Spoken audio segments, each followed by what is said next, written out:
രണ്ടാമത് ശ്ലോകം സന്ദീയമാനേ ഏതസ്മിൻ മായാഹ ഗുഹ്യക നിർമ്മിതാഹ ക്ഷിപ്രം വിനേഷുഹു വിദുരാ ക്ലേശാഹ ജ്ഞാന ഉദയേ യഥാ സന്ദീയമാന ഏതസ്മിൻ മായാഗുഹ്യക നിർമ്മിത ക്ഷിപ്രം വിനേഷുർവിദുരാ ക്ലേശാജ്ഞാനോദയേ യഥാ.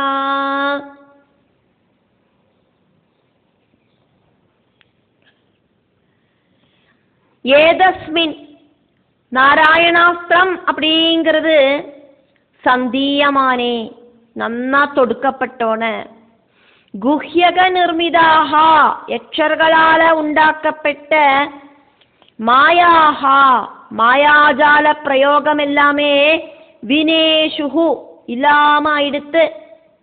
ஏது மாதிரியாக்கும் அந்த மாயாஜால பிரயோகங்கள் எல்லாம் இல்லாம ஆச்சு அப்படின்னு சொல்லப்படுறது. அஜ்ஞானம் துக்கம் அப்படிங்கிறது ஞானம் உண்டானா இல்லாம போற மாதிரி, புத்தி ஒர்க் பண்ணினா துக்கம் அப்படிங்கிறது இல்லாம போற மாதிரி, அஜ்ஞானம் அப்படிங்கிறது ஞானம் உண்டானா இல்லாம போற மாதிரி, இருட்டு அப்படிங்கிறது வெளிச்சம் வந்தா காணாம போற மாதிரி. ஞான உதயே ஞானம் உண்டாகிறத நம்மளோடு கிளேஷாகா துக்கமெல்லாம் எப்படி இல்லாம ஆகிறதோ யதா அதே மாதிரி க்ஷிப்ரம் ரொம்ப சீக்கிரமா மாயாஜாலம் அப்படிங்கிறது இல்லாம போறது.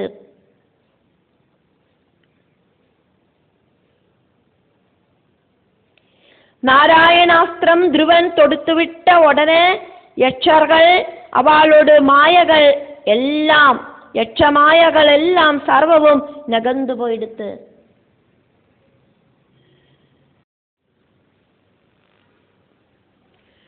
மூணாவது ஸ்லோகம் தஸ்ய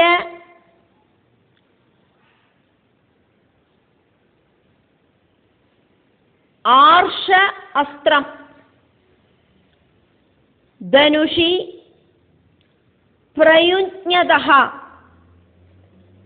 சுவர்ணபுங்காஹ கலஹம்சவாசசஹ தஸ்யார்ஷாஸ்திரம் தனுஷி பிரயுஞ்ஞதா சுவர்ணபுங்கா கலஹம்சவாசச வினிஸ்ருதாஹ ஆவிவிஷுஹு த்விஷத்பலம் யதா வனம் பீமரவாஹ சிகண்டினஹ வினிஸ்ருதா ஆவிவிஷுர்த்விஷத்பலம் யதா வனம் பீமரவா சிகண்டினா தஸ்யார்ஷாஸ்திரம் தனுஷி பிரயுஞ்ஞதா சுவர்ணபுங்கா கலஹம்சவாசச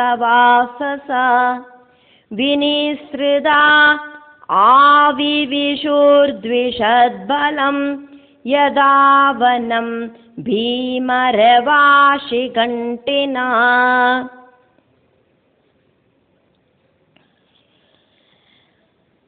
സ്വർണപ്പിടിയോടും അരയന്നങ്ങളോടും റെക്കകളോടും ആണ് നാരായണ അസ്ത്രം ശരീരത്തിലെ പതിച്ച് എതിർക്ക വന്ന യക്ഷர்கள் ശരീര അവയവങ്ങൾ മുറിஞ்சு அழ ஆரம்பிச்சுட்டா.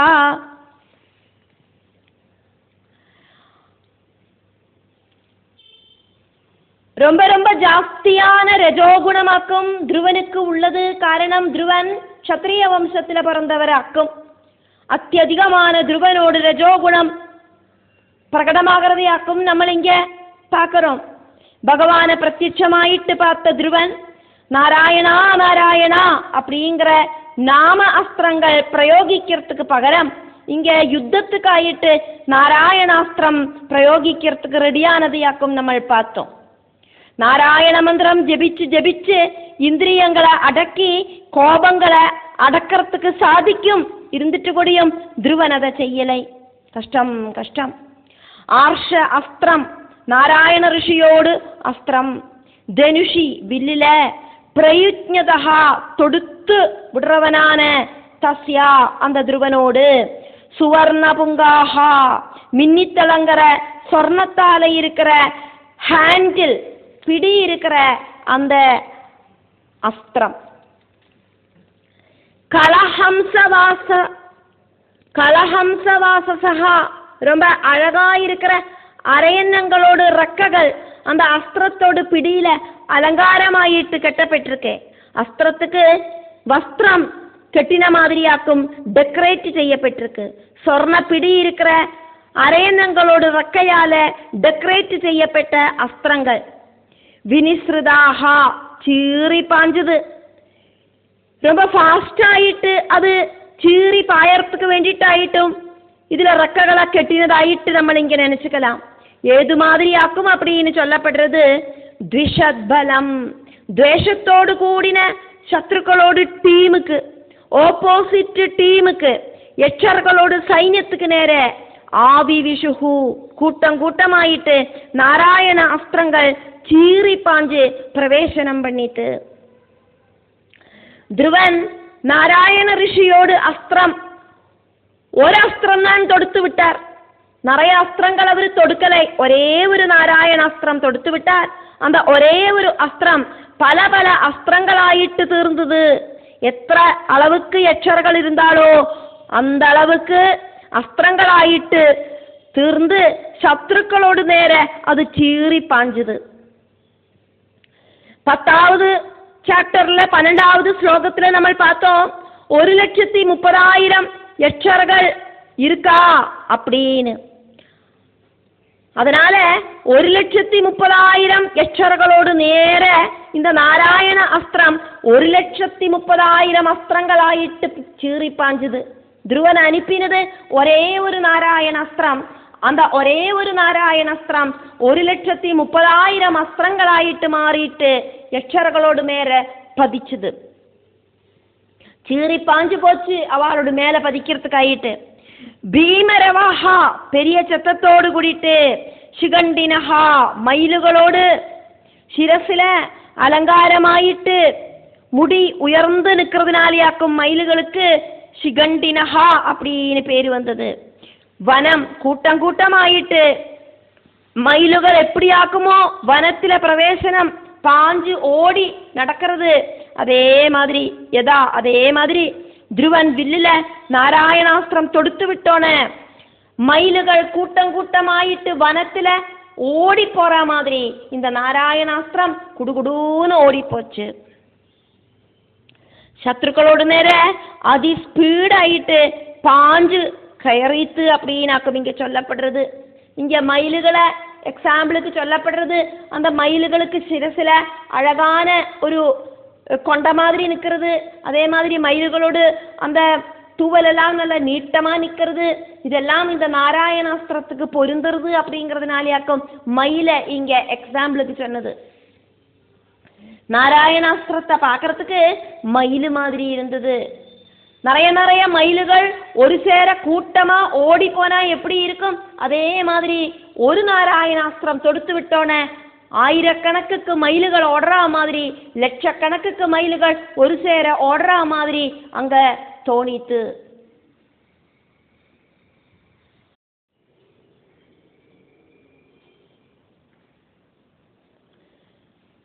மூணாவது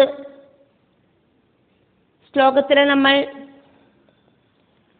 நாராயணாஸ்திரம் துருவன் தொடுத்து விட்டதையும் அந்த நாராயணாஸ்திரம் சீறி பாஞ்சு போனதையும் எல்லாமாக்கும் நம்ம பார்த்தோம். அது முடிச்சுதா 4வது ஸ்லோகத்துக்கு வந்திருக்கோம். தைஹி திக்மதாரைஹி பிரதனே சிலீமுகைஹி இதஹா ततः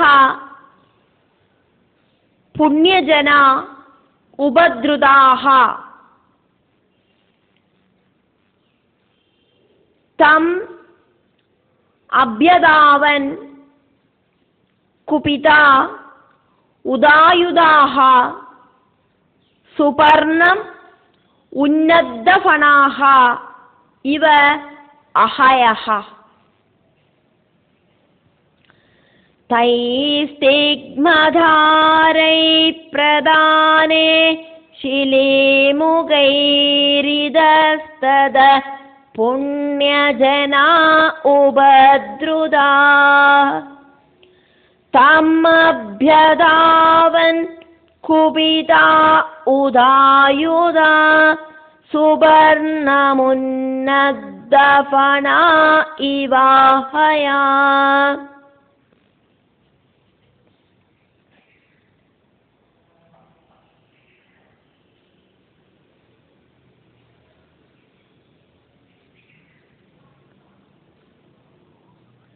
तैहि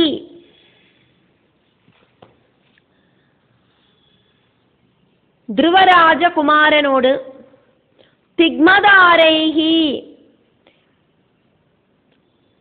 ரொம்ப ஷார்ப்பா இருக்கிற நாராயண அஸ்திரத்தால உள்ள சரப்பிரயோகத்தால ஷார்ப்பா இருக்கிற மொனகளோடு கூடின நாராயண அஸ்திர பிரயோகத்தால ஷிலீமுகைஹி சரங்களால பிரதனே அந்த யுத்தத்துல இதஹா இங்கையும் ததஹா அங்கையும் உபத்ருதாஹா துரத்தி அடிக்கப்பட்ட புண்ணியஜனாஹா யட்சர்கள் குபிதாஹா கோபிஷ்டர்களாயிட்டு உதாயுதாஹா உயர்த்தி பிடிச்ச ஆயுதங்களோடு கூடினவாளாயிட்டு உன்னத்தவனாகா பத்தி உயர்த்திண்டு நிற்கிற அஹயஹா சர்ப்பங்களை மாதிரி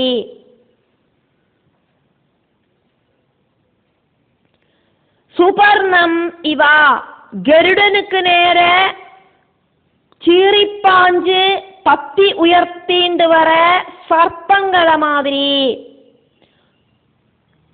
சுபர்ணம் இவா அப்படின்னா கருடனுக்கு நேர சர்ப்பங்கள் சீரிப்பாஞ்சு வரா மாதிரி இங்க சர்ப்ப கூட்டங்களை யட்சர்களாயிட்டும் கருடனாயிட்டு ധ്രുവരാജകുമാരനെയുമാക്കും சொல்லப்படுறது. கருடனுக்கு நேர சர்ப்ப கூட்டங்கள் பத்தி விடர்த்தி சீரிப்பாஞ்சு வந்துட்டு ஒரு பிரயோஜனமும் இல்லை. அதே மாதிரி இந்த யட்சர்களோடு உயர்த்தி பிடிச்ச ஆயுதங்களால அவ ஓடி வரதுனால எந்தவித பிரயோஜனமும் இல்லை. ಧ್ರುವகுமாரனோடு நேரையாக்கும் அவ பிரயோஜனம் இல்லாம இப்படி ஓடி வரா.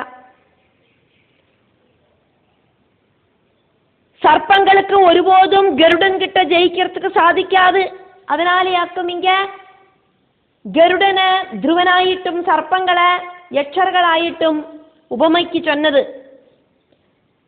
யட்சர்கள் தம் அந்த ധ്രുവனுக்கு நேர அபியதாவன் சீரிப்பாஞ்சு வந்தா. அவ அப்படி சீரிப்பாஞ்சு வரதுனால எந்த ஒரு பிரயோஜனமும் இல்லை. கையில எത്ര பெரிய ஆயுதங்களை வச்சுட்டு ஓடிட்டு வந்துட்டும் எந்த ஒரு பிரயோஜனமும் இல்லை அப்படின்னு சொல்லறதுக்கு வேண்டிட்டாக்கும் இங்க கருடனுக்கு நேர சீரிப்பாஞ்சு வர சர்ப்பங்களை மாதிரியாக்கும் இவா வந்தா அப்படின்னு சொல்லப்படுறது.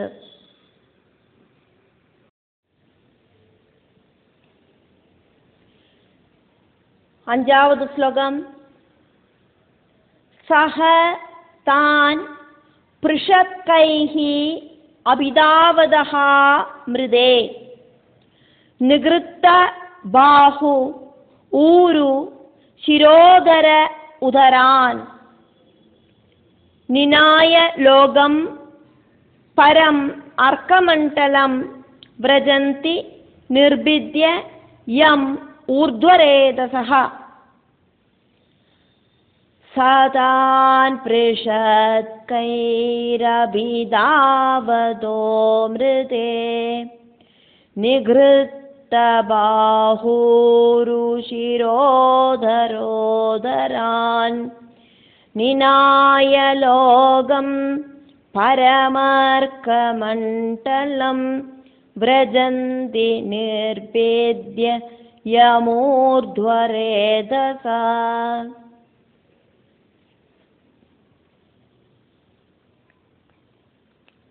സഹ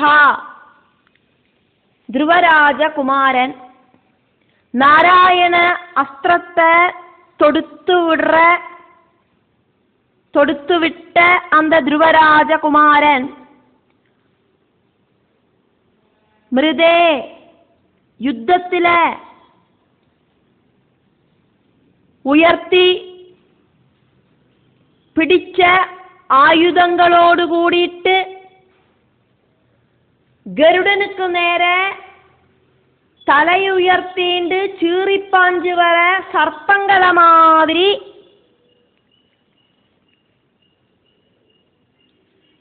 அபிதாவதா எதிரில சீறிப்பாஞ்சு வரவாளான அந்த யட்சர்களை பிருஷக்கைஹி நாராயண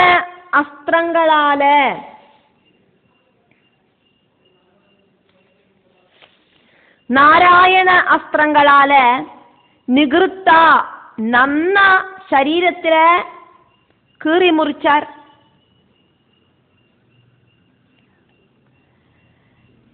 ബാഹു നാരായണ അസ്ത്രങ്ങളാല് യക്ഷകളോട് കൈകളെ മുറിച്ചാർ. ഊരു അവളോട് തൊടകളെ മുറിച്ചാർ. ശിരോധരം ശിരസ താങ്കി നിർത്തറ കഴുത്ത മുറിച്ചു പോട്ടാർ.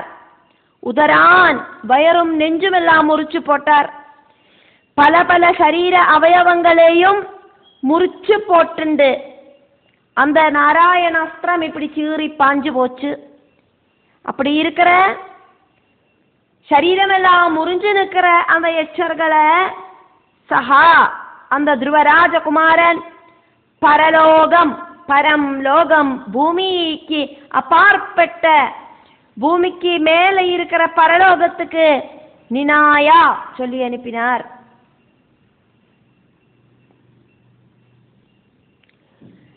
എതിരാളികളെ കൊന്നുകുവിച്ചാർ ധ്രുവരാജകുമാരൻ. 1,30,000 யட்சர்களாக்குமே ധ്രുവൻ கிட்ட எதிரிடுறதுக்கு ரெடியானது அப்படின்னு நம்ம பார்த்தது. அதுல டீமாயிட்டு நிறைய பேராக்கும் நின்று யுத்தம் பண்ணிட்டு இருக்கா. இந்த നാരായണാസ്ത്രത്തെ ധ്രുവൻ തൊടുത്തു വിടുறத എതിരിൽ നിന്ന് എത്ര ആളുകളുണ്ടോ, എത്ര യക്ഷர்களுണ്ടോ, அந்த டீம்ல എത്ര പേര് இருந்தாலோ அவளை எல்லாம் ധ്രുവൻ കൊന്നു വീഴ്ത്തിനാർ. യക്ഷകുലത്തിലെ நிறைய யட்சர்களை தோக்கடிச்சார். பரலோக பிராப்தி அவளுக்கு கிடைச்சது அப்படின்னு இங்க சொல்லப்படுறது. வீரர்களாயிட்டு போராடி இறந்து போனவாளுக்கு பரலோகத்துல வீர சொர்க்கத்துல ஸ்தானம் கிடைக்கும். அதாக்கும் இங்க சொன்னது பரலோக பிராப்தி கிடைச்சது அப்படின்னு. ஊர்த்வரேதசா அவளோடு ரேதஸ் வீரியம் கீழே ஒழுகாம சிரசுக்கு பிரவகிச்சு சிரசு பிளர்ந்து ஜீவன் யாத்திரையாச்சு. ஜீவன் யாத்திரையானது சூரிய மண்டலத்துக்காக்கும். ஊர்த்வரேதசா நைஷ்டிக பிரம்மச்சாரிகளோடு ஜீவன் அவளோடு அஷ்டாங்க யோகச்சரியையால எப்படி ஆக்குமோ சூரிய மண்டலத்தை பிராபிக்கிறது, அதே மாதிரி இந்த வீரர்களோடு ஜீவன் அவளோடு அந்த சரீரத்தை விட்டு அர்க்க மண்டலம் சூரிய மண்டலத்தை பிராபிச்சு அந்த சூரிய மண்டலத்தை நிர்பித்யா